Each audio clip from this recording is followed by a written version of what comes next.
डाहा सवेंग क्या है? ईर्ष्या का, जेलेसी का नाम है। क्रोध लिख लिया। उल्लास, अनुराग, खुशी,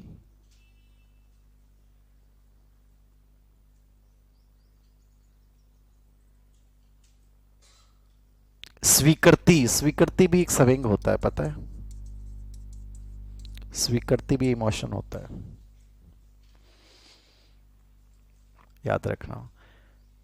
शिक्षक और विद्यालय का सबसे अधिक प्रभाव पड़ता है, ये लिख लिया, लिख लो। शिक्षक और विद्यालय का सबसे अधिक प्रभाव पड़ता है कहां पे? बाल्यावस्था में।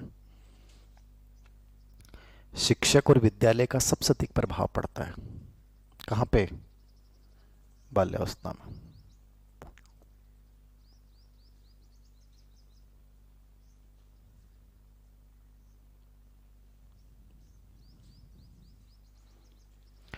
बाल्यावस्था में ये कहा जाता है कि दो ही बातों को लेकर बच्चे के सवेंग अस्थिर होते हैं। एक तो बच्चे को उपनाम से पुकारना। अपन कई बार क्या होता है बाल्यावस्था में, अपने शेष अवस्था में बच्चे को फर्क नहीं पड़ता। आपने नाम निकाल रखे हैं, कालियो, दौड़ियो, चुमकली, ठीक है, अलग अलग नाम, के नाम काट रहे हैं आजकल, गिगू, ठीक है, मोटियो, छोटियो, एक गांव का नाम हुआ है, जाएंगे शकल व बेंगे नाम काट दे मड़ा, ठीक है ना। लोडी, एक बार लोडी करवाई भी को नाम लोडियो काटती हूँ। वो बेचारो, अरे एक बार करवाई ही भी गलती होगी, चलो ठीक है, तो भी को नाम लोडी हो गए, लोडी हो गए, ठीक। एक बार भी पक्का लगी लंगड़ो चलो मड़ा खान लंगड़िया, और था अरे जिंदगी भर थोड़ी लंगड़िया रहेगा, लेकिन वो है तो उसके नाम के आगे वही चीजें हैं, तो ऐसे नाम लोकप्रिय हो जाते हैं, फिर धीरे धीरे उसी नाम से करवाए जाते हैं। तो बाल्यावस्था में जब बच्चों अवशेष अवस्था में फर्क कौन पड़े? कोई कालियो बोल रहे है, कोई दौड़ियो बोल रहे है, कोई गिग्गो, ठीक है, कोई सांडियो बोल रहे है, ठीक है, कोई मोटियो, कोई छोटियो, ठीक है। गाँव का मान छोरे का नाम भी कहेंगा मैं, बताओ रे, छोरे का नाम कहेंगा हूँ, छोटली, दापुड़ी, पतासी, और है डाबड़ी, और बता बता दो चार बता, फ्रस्ट्रेशन निकालना को बढ़िया मौका है, ठीक है। अगर दो चार गंदा गंदा नाम बता दे, तेरे यहाँ मन में क्लास के बाद तेरे पॉजिटिव फील आओगे, ठीक हो रहे, और दो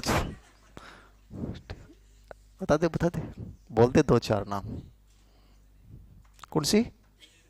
जलेबी, हाँ ठीक, ठीक है, और बताओ रे, इबर्दी, और बता दे, और है दापुड़ी, हाँ, और चंपी, और चिकुड़ी, और स्कूटी, स्कूटी नाम काट रखे तो रहता।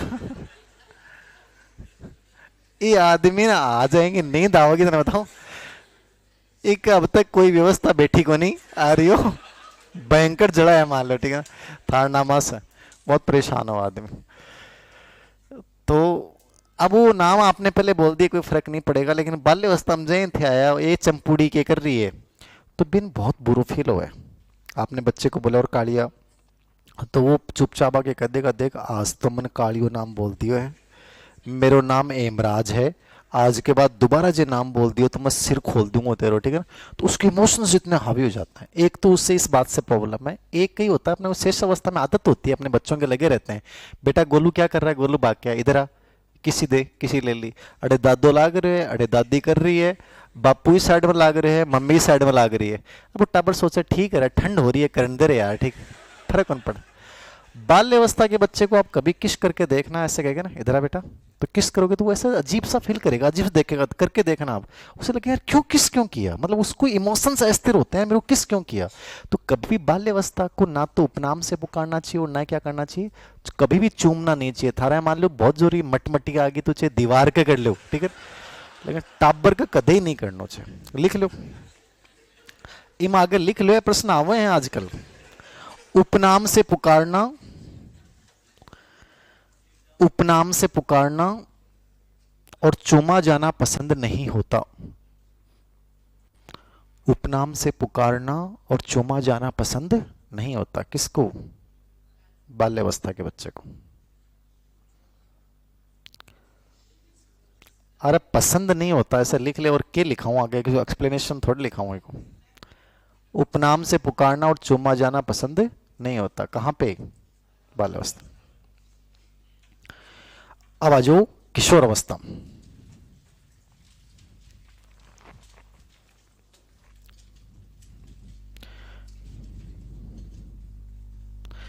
एक तो स्टेटमेंट लिख लो किशोर अवस्था में कॉल व ब्रुश के अनुसार।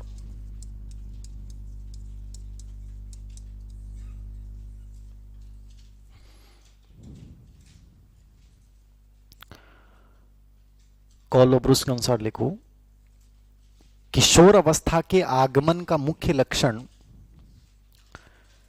किशोर अवस्था के आगमन का मुख्य लक्षण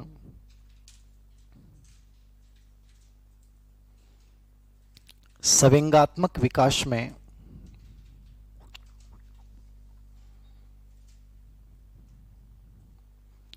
किशोर अवस्था के आगमन का मुख्य लक्षण संवेगात्मक विकास में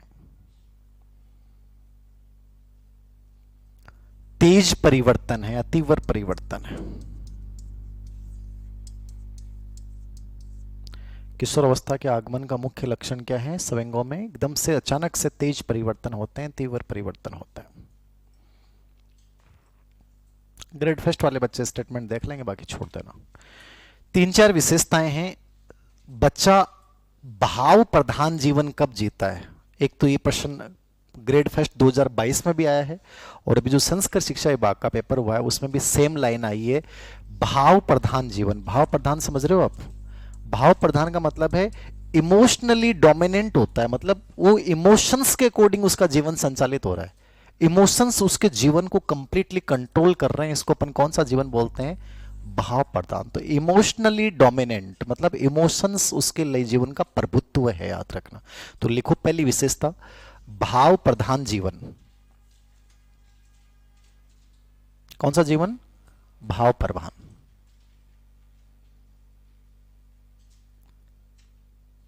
यहां पे एक लाइन और भी लिख सकते हैं, संवेगात्मक प्रभुत्व है, संवेगात्मक प्रभुत्व है। प्रभुत्व समझो ना, मतलब बच्चे के जीवन में यहां पे संवेगात्मक प्रभुत्व होता है, कोई ना कोई एक संवेग बहुत प्रभावी हो जाता है आप पे, मतलब वो आपके जीवन को कंट्रोल करना शुरू कर देता है। संवेगात्मक प्रभुत्व है, आपके जीवन में हुआ होगा, हुआ नहीं होगा तो अलग चीज है, आप बहुत बैलेंस्ड पर्सनैलिटी हो सकते हो, परिस्थितियां ऐसी हो सकती हैं। एक संवेग, चाहे वो प्रेम है, काम है, ठीक है, ईर्ष्या है, भय है, कोई एक संवेग इतना हावी हो जाता है कि आपकी पूरी लाइफ उसके साथ बहती जाती है। आपने कई बार ऐसे अपन कहानी पढ़ते हैं कि यार उसने, उससे प्रेम हुआ और उस प्रेम के चक्कर में उसने अपने कैरियर तक को दांव पे लगा दिया, भूल गया, आज कुछ नहीं है व्यक्ति, ऐसा होता है, ठीक है ना। कोई ऐसा संवेग, कोई एक ऐसी इमोशंस की वजह से ऐसी गलती जो आज आप पूरे जीवन को बर्बाद कर देती है, तो वो किशोर अवस्था का एक लक्षण है। वहां कोई ना कोई एक संवेग बहुत ज्यादा प्रबल हो जाएगा और इसको अपन भाव प्रधान जीवन बोलते हैं, संवेगात्मक प्रभुत्व बोलते हैं। नंबर 2 पे विरोधी मनोदशा, ये 2 बार आ गया।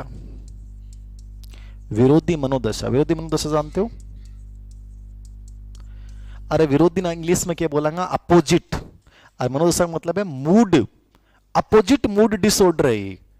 आपका मन है ना, कभी तो बहुत खुश हुआ, कभी बहुत उदास हो गए आप, कभी बहुत प्रसन्नचित हैं, कभी बहुत क्रोधित व्यवहार है। तो विरोधी मनोदशा किशोर अवस्था की विशेषता है, अपोजिट मूड डिसऑर्डर। लिख लेना, विरोधी मनोदशा, अपोजिट मूड डिसऑर्डर, इंपॉर्टेंट है दोनों विशेषताएं। मतलब मूड अपोजिट होता रहता है, कभी शांत है, कभी क्रोधित है, कभी खुश हैं, कभी उदास हैं, तो इसको अपन अपोजिट मूड डिसऑर्डर बोलेंगे, विरोधी मनोदशा। तीसरी विशेषता वीर पूजा। वीर पूजा मैंने सामाजिक विकास में भी लिखा है और संवेगात्मक में भी लिखा रहा हूं, यदि दोनों ऑप्शन आए तो आप इमोशनल करना। जो वीर पूजा ना, ये इमोशनल विशेषता है मूल रूप से, सामाजिकता इस रूप में क्योंकि अपन उसमें अनुकरण करते हैं। तो हीरो वर्शिप जो वीर पूजा है वो क्या है, इमोशनल विशेषता है। आप किसी से बहुत इमोशनली अटैच हो गए कि आपको कोई बहुत अच्छा लगने लग गया, तो वीर पूजा इमोशनली है, याद रखना। संवेग अनियंत्रित व अयुक्ति संगत होते हैं। अनियंत्रित व अयुक्ति संगत, ये अयुक्ति संगत वर्ड आया हुआ है, अयुक्ति संगत।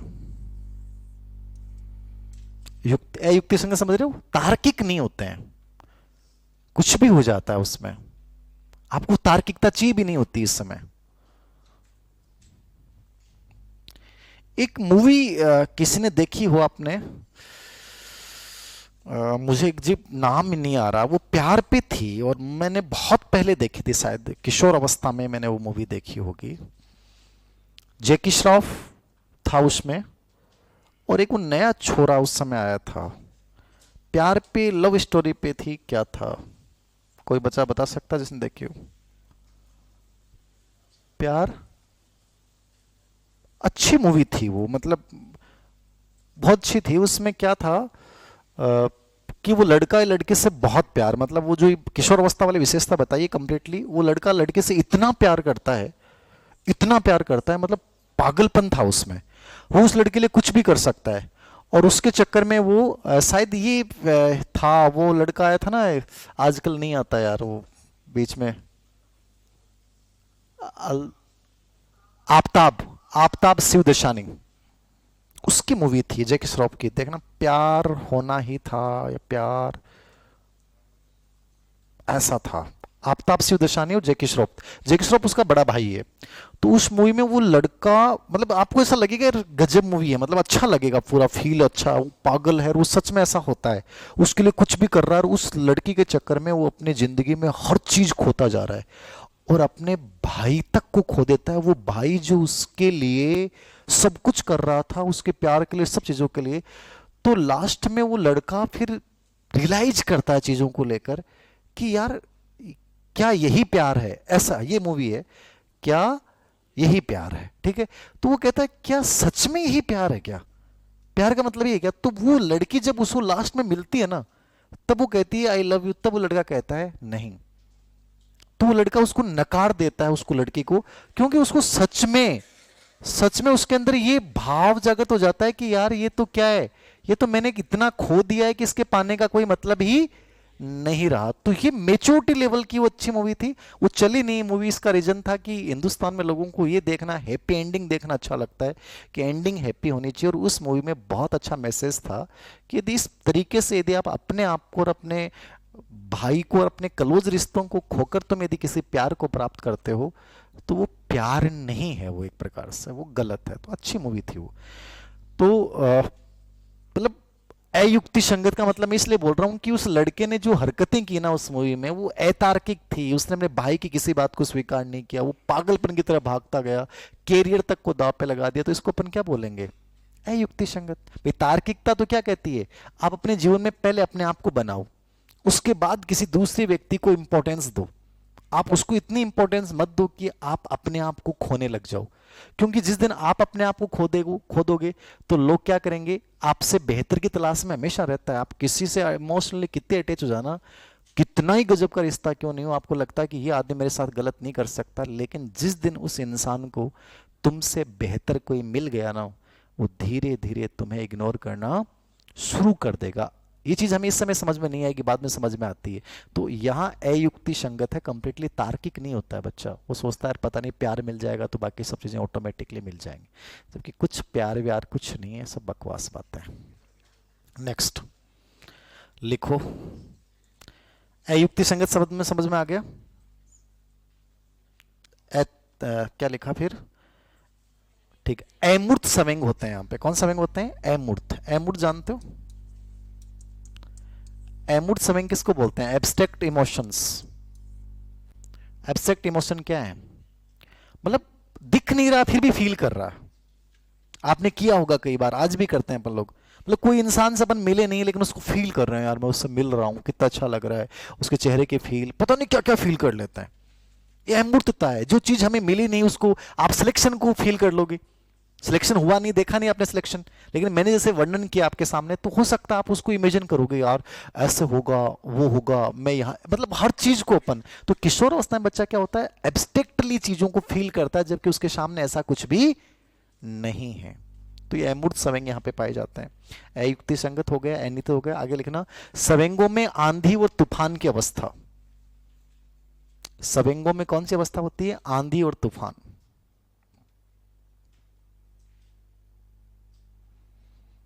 सवेंगों में आंधी और तूफान की अवस्था।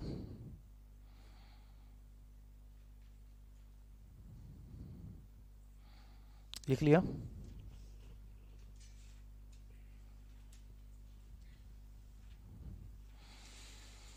ठीक है, इतना बस, इतना याद रखना कि अनियंत्रित होते हैं। सबसे अधिक सवेंगों में तीव्रता कहां पाई जाती है? किशोर अवस्था में। सबसे ज्यादा तेज सवेंग होते हैं वो यहीं पे होते हैं। बच्चा की सबसे अधिक भावुक कहां पे, इमोशनल कहां पे होता है? तो वो क्या होता है? किशोर अवस्था में। इतना इमोशनल होता है कि छोटी सी बात पे सुसाइड कर लेता है। आप इससे से अनुमान लगा लो, कुछ भी कर देगा। जो लड़की या लड़का पसंद आ गया उसके लिए किसी भी हद तक वो जा सकता है, अपने पेरेंट्स के खिलाफ तक जा सकता है, जिन्होंने उसको पाला है उनके खिलाफ, क्योंकि वो इमोशंस बहुत बड़ी चीज है। तो उसको वो करवा देता है, तो कोई समाधान नहीं है इस अवस्था का। ये किशोर अवस्था के सवेंगों के विषय। कौन सा सवेंग सबसे प्रबल पाया जाता है यहाँ पे? काम नामक सवेंग, लिबिडो, जो सेक्स इंस्टिक्ट है वो सबसे ज्यादा पाया जाता है। इसके अलावा प्रेम, भय, क्रोध, वो तो सब सेम टू सेम है, लिख लो। काम एक नंबर पे होता है। काम, भय, प्रेम, क्रोध। काम, भय, प्रेम, क्रोध, ईर्ष्या,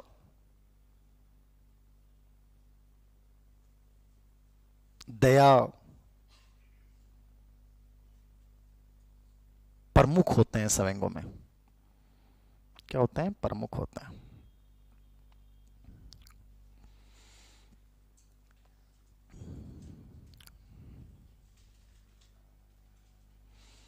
ये हो गई किशोर अवस्था की सवेंगात्मक विकास। हेडलाइन डालो, सवेंगात्मक विकास को प्रभावित करने वाले कारक। प्रभावित करने वाले कारक।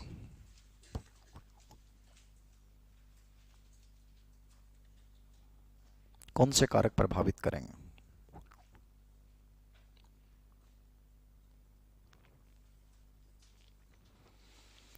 प्रभावित करने वाले कारक रटना मत, आप ऑटोमेटिकली समझ जाओगे, पेपर देखते समझ में आ जाएगा ये प्रभावित करेगा या नहीं करेगा। तो सवेंगात्मक विकास को प्रभावित करने में वही चीजें, परिवार करेगा, विद्यालय करेगा, पालन पोषण करेगा, लिंग करेगा, सिनेमा करेगा, साहित्य करेगा, आपका ग्रुप करेगा। वो सेम कारक है, कोई ज्यादा डिफरेंस नहीं है। तो लिखो इसमें परिवार।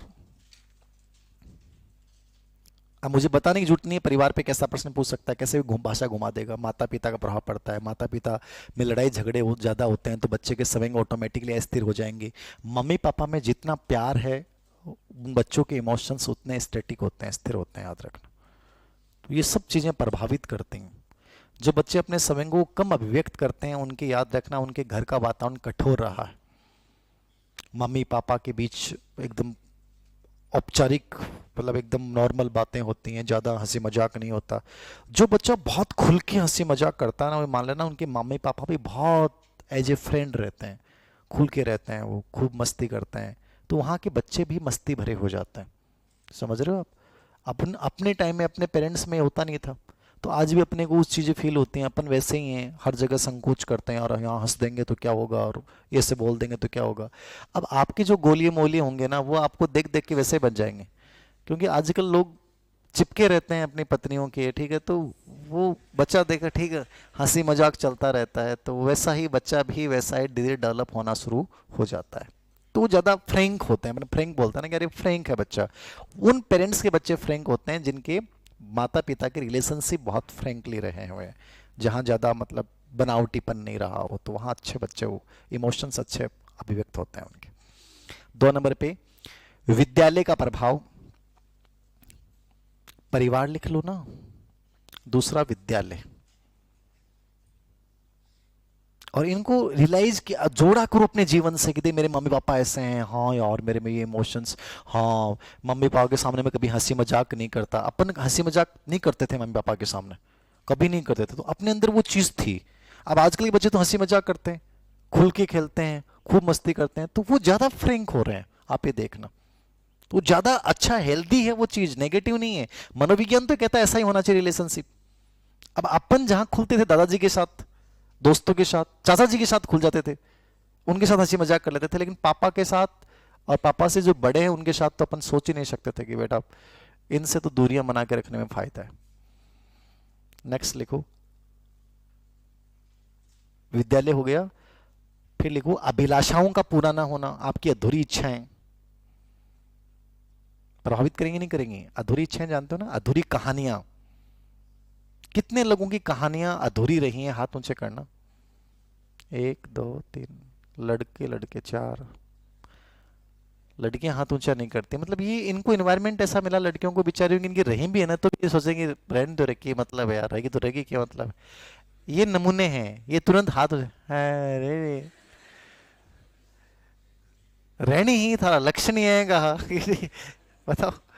अधूरी रही कहानियां की, ये अच्छी चीज है, जिनकी कहानियां अधूरी रही है ना, बहुत चीज है। कहानी कभी भी पूरी नहीं होनी चाहिए लाइफ में, बहुत पॉजिटिवली बात बोल रहा हूं।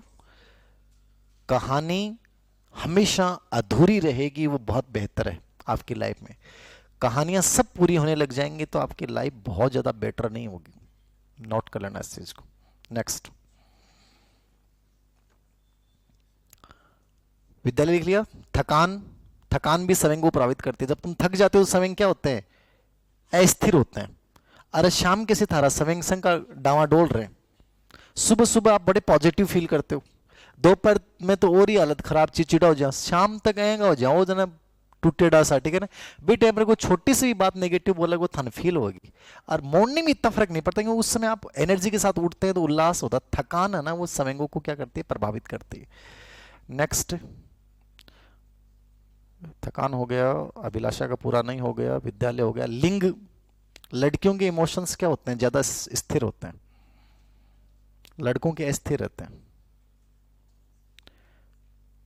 लिंग का प्रभाव, लड़कियां मतलब चीजों को पढ़ती हैं पहले। लड़कियों की हमेशा विशेषताएं गहराई तक जाती हैं। तो लड़की को आप कभी देखना वो हर इमोशंस को, पहले इमोशंस पे रिएक्शन नहीं देती। जहाँ लड़का ने दूसरी देख लो, पहली बार देख लो तो अगले दिन तो अगली का चिप जागो और अच्छा क्या तरी कर रही है। मैं तो पॉलिटिकल साइंस से कर रहा हूँ। अच्छा पॉलिटिकल साइंस से, हाँ मेरे भी पॉलिटिकल साइंस से पीजी किया हुआ है, और जबकि है कॉमर्स को। अरे देवता, अरे देवता, इतनी जल्दी तो ना ये चीज कभी बताने की जरूरत है। रियलिटी, लड़की हमेशा एक्सप्रेस जल्दी नहीं करेगी। अरे देखेंगे बस अब पॉलिटिकल का बन जाओ और थोड़ी देर बाद में अच्छा हाँ ठीक है, हाँ, मेरा बहुत अच्छा स्कोर रहा हुआ है, मैं तुम्हारी गाइड कर दूंगा फर्स्ट पेपर में 2 3 पार्ट तो मैंने बहुत गजब का हूँ, ठीक है। रुक जा, एक दिन में तो आपको जितना भी पोत है ना वो पूरा दे देगो, ठीक है ना। बस अब मेरा तुम फर्स्ट लव ही हो, मैंने पहली बार तुम्हें पसंद आए। जो लड़का तुम्हें कहते कि मैं तुम्हारा फर्स्ट लव, ये मान लेना 100% उसका 8वां 9वां चल रहा है ये लड़कों की इमोशनल विशेषताएं हैं, इनको पकड़ लिया करो। जो पल चोट 5 मिनट में आपको सब कुछ बखान कर रहे हैं ना, तो वहां कमजोरियां जाता है। हैं? हाँ सही। लिखो क्या लिखा था इसमें? लिंग मतलब लड़कियों में ज्यादा इमोशनल स्टेबिलिटी होती है बजाय लड़कों के। सिनेमा व साहित्य का प्रभाव,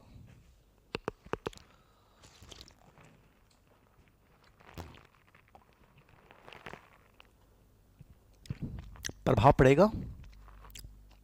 कैसा लिटरेचर देख रहे हो, कैसा सिनेमा देख रहा हो, हम इस चीज को आज महसूस भी कर रहे हैं कि आज की जो मूवीज हैं, आज का जो लिटरेचर है वो इमोशनली बच्चों को बहुत भावुक बना रहा है। आप इंस्टाग्राम चलाना, आपको अधिकतर रील्स रोने की, दुखी होने की, बिछड़ने की ये नहीं दिखेंगी, है ना। हर मूवीज वगैरह में सब चीजें आप देखना। पहले आप देखना मूवीज वगैरह जो होती थी ना उनकी एंडिंग बहुत अच्छी होती थी, पॉजिटिव मैसेज होता था, एक मतलब हेल्दी रिलेशनशिप को लेकर बात की जाती थी। आज वो चीजें नहीं है, समझ रहे हो आप। वो एक हर चीज को पाना है, तेज तरारता से कुछ भी करके पालो, ऐसी मूवीज में चीजें दिखाई जाएंगी। मतलब वो एक प्रकार से आपको इमोशनली क्या करा रही है? कमजोर बना रही है। क्या कर रही है वो? कमजोर। नेक्स्ट, सिनेमा साहित्य हो गया, लिंग हो गया, और तो क्या होगा? शारीरिक और मानसिक स्वास्थ्य, शारीरिक और मानसिक स्वास्थ्य।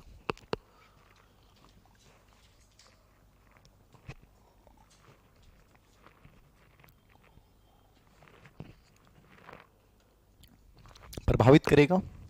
कोई चीज है, आप बीमार होते हैं तो आपके समय क्या होते हैं? अस्थिर। बुखार होते ही हो जाता है, माइग्रेन होते ही हो जाता है, अजीब सा लगने जाता है, छोटी बातें चुभने लग जाती हैं।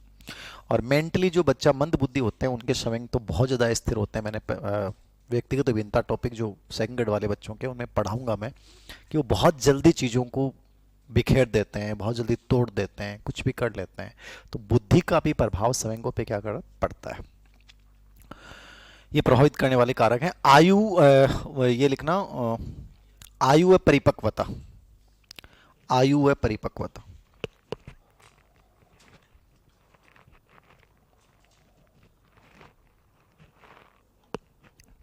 पड़ेगा प्रभाव। यहाँ छोटी सी बात याद रखना, पहले तो मैं इतना चीजों पे गौर नहीं करता था, बट आजकल पता नहीं क्या आ जाए। परिपक्वता का प्रभाव स्वयंों पे पड़ेगा, नो डाउट पड़ेगा, ये याद रखना है। यहां एक अध्ययन हुआ है, जॉन्स ने एक अध्ययन किया। किसने अध्ययन किया?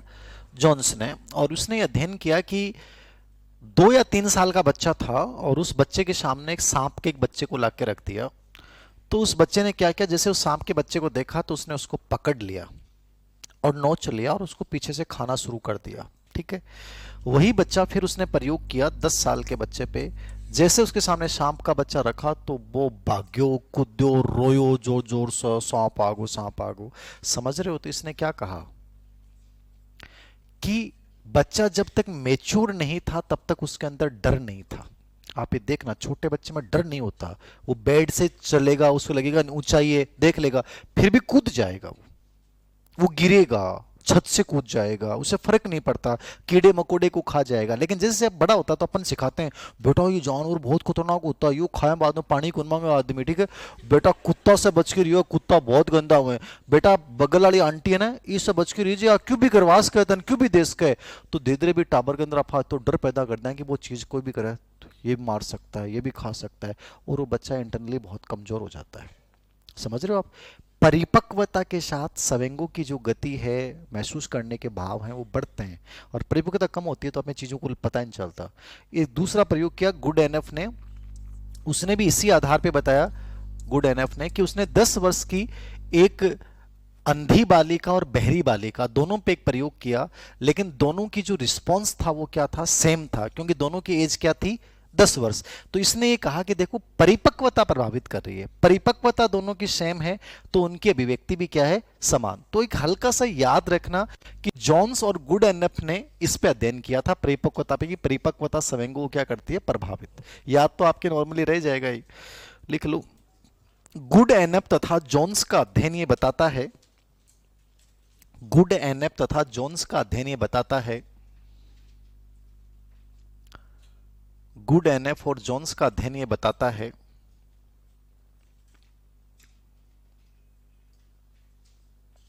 कि परिपक्वता के साथ या परिपक्वता का स्वयंगों पे प्रभाव पड़ता है। परिपक्वता का स्वयंगों पे क्या पड़ता है, प्रभाव। परिपक्वता का स्वयंगों पे प्रभाव पड़ता है।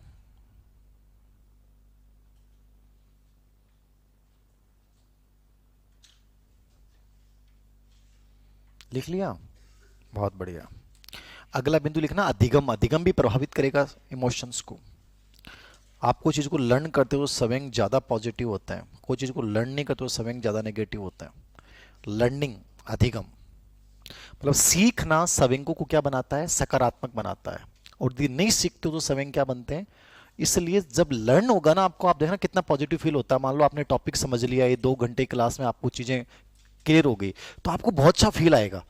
आप पढ़ाई करने के बाद कोई टॉपिक पढ़ रहे थे और क्लियर हो गया, कंप्लीट याद हो गया, तो आपको अच्छी फील आएगा, यार अब बढ़िया फील आ रहा है। आप चाय पियोगे तो भी अच्छी लगेगी, खाना खाओगे तो भी अच्छा लगेगा, कोई दोस्त के साथ बातचीत करो तो भी अच्छा लग रहा है। और आपका लर्निंग नहीं हुआ और मम्मी पापा का फोन आ गया तो भी आपको ऐसा लगेगा यार क्यों किया फोन आपने, चिड़चिड़े तरीके से बात करोगे, कहते रहने दे मम्मी, माथो मत खा फालतू का। मैन अजीब सा फील होता है। लर्निंग पॉजिटिव स्वयंगों को बढ़ाता है, और लर्निंग नहीं होता है तो वो क्या होता है, नेगेटिव स्वयं ऑटोमेटिकली हावी हो जाता है। अंतःस्रावी ग्रंथि, अंतःस्रावी ग्रंथि प्रभावित करेंगे क्या स्वयंगों को? कौन सी ग्रंथि स्वयंगों को प्रभावित करती है बताओ?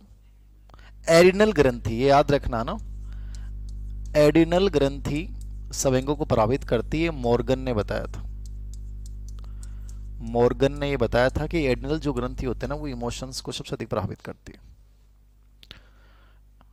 अंतःस्रावी ग्रंथि आगे लिख रहा ना, मॉर्गन के अनुसार एड्रिनल ग्रंथि इमोशंस को प्रभावित करती है।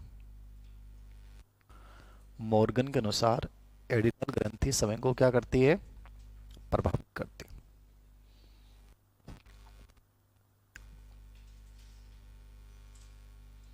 एड्रिनल ग्रंथि संवेगों को प्रभावित करती। ये सब प्रभावित करने वाले कारण। हेडलाइन डालो, संवेगात्मक समस्याएं क्या होती हैं। इमोशनल प्रॉब्लम, संवेगात्मक समस्याएं।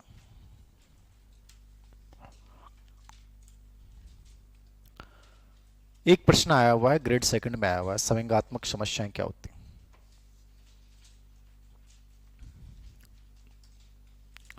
लिख लो, हकलाना। आप हकलाते हो ना, ये इमोशनल प्रॉब्लम है आपकी। हकलाना, तुतलाना, हकलाना तुतलाना,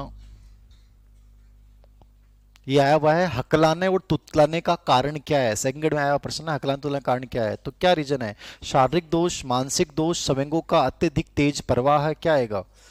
संवेग जब तेज प्रवाहित होते हैं तो आप हकलाते तुतलाते हो। संवेगों का देखो सबसे नुकसान ये पड़ता है आपके क्रियात्मक कौशल पे पड़ता है। क्रियात्मक कौशल कौन से होते हैं, लिखना, बोलना, ठीक है ना, ये सब चीजें होती है ना आपकी, ये बाधित होती हैं। इमोशनली डेवलपमेंट यदि अव्यवस्थित होता है तो ये आपकी चीजें कमजोर हो जाती हैं। तो हकलान तुतलाने का कारण, ऐसा कोई प्रश्न आएगा तो क्या करना है, संवेगों का अत्यधिक तेज प्रवाह। आगे लिखो, हकलाना तुतलाना, मुंह में नाखून लेना, पैर हिलाना। हकलाना तुतलाना, मुंह में नाखून लेना, पैर हिलाना, ये इमोशनली अनस्टेबिलिटी। जब वन की बार ऐसे करता है ना, ऐसे ऐसे करता है, इसका मतलब इमोशनली अनस्टेबिलिटी, तनाव है कोई ना कोई चीज का, तब आप उससे क्या होगा, आप ऐसे करोगे तो आपको थोड़ा सा रिलीफ मिलेगा, ठीक है ना। या कई बच्चे होते हैं वो ट्रेन चलाने लग जाते हैं, पैर हिलाने लग जाते हैं, ठीक है ना, तो उनको ऐसे वो इमोशनल की वजह से हो रहा है। कई बच्चों को देखा होगा आप लाइब्रेरी वगैरह में, तो वो हिलाते ही रहते हैं, ठीक है ना, तो उनकी आदत पड़ जाती है। वो इमोशनली जब अनस्टेबल होते हैं तब ज़्यादा इनका हिलना शुरू हो जाता है। हकलाना तुतलाना, पैर को हिलाना, नाखून चूसना, लिख लिया। मुंह में अंगूठा लेना, कई बच्चे जो पेन लेते हैं ना वो इसी का उदाहरण होता है। पहले बचपन में अंगूठा चूसा, पेन चूस रहे हैं। बट यदि आपको रिलीफ होता तो चूसते रहो, कोई फर्क नहीं पड़ेगा, मैं तो ये कहता हूँ। बट अकेले में ध्यान रखो, कोई ब्याह शादी में जाओ और बैठे चूसा लगा तो वो थोड़ा सो, आजकल वीडियोग्राफी हो रहा है हर चीज़ की, ठीक है ना, तो भी माओ ना बैठे लोग फिर मजा लें, ओ ठीक है यार सिस्टम। तो इसका ध्यान रखो कि अकेले में बैठ के आराम से फिर आप चूसते रहो। नेक्स्ट रखो, वाम हस्तता। वाम हस्तता जानते हो,